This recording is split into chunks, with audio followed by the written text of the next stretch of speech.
حدیث نمبر 1258۔ حضرت انس رضی اللہ تعالیٰ عنہ سے مروی ہے کہ ایک شخص آ کر صف میں داخل ہو گیا اور جلدی کی وجہ سے اس کا سانس پھولا ہوا تھا۔ اس نے کہا الحمدللہ حمدن کثیرن طیبن مبارکن، تمام تعریفیں اللہ تعالیٰ کے لیے ہیں، بہت پاکیزہ اور مبارک تعریف۔ نبی اکرم صلی اللہ علیہ وسلم نماز سے فارغ ہوئے تو فرمایا تم میں سے کس نے یہ کلمات کہے ہیں؟ لوگ خاموش رہے۔ آپ نے فرمایا تم میں سے کس نے یہ کلمات کہے ہیں؟ اس نے کوئی حرج والا کلام نہیں کیا۔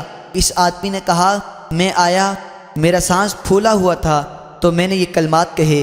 آپ نے فرمایا میں نے دیکھا کہ 12 فرشتوں نے جلدی کی کہ ان میں سے کون ان کو اوپر لے کر جائے۔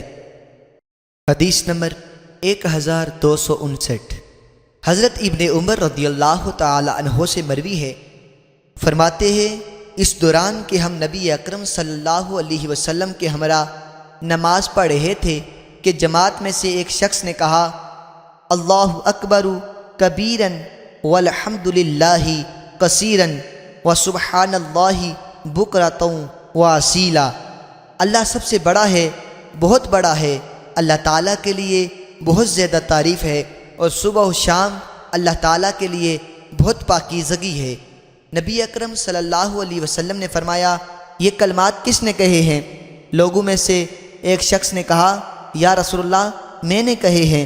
آپ نے فرمایا مجھے ان کلمات پر تعجب ہوا، ان کے لیے آسمان کے دروازے کھولے گئے۔ حضرت ابن عمر رضی اللہ تعالیٰ عنہ فرماتے ہیں میں نے جب سے حضور علیہ الصلاۃ والسلام سے یہ بات سنی ان کلمات کو نہیں چھوڑا۔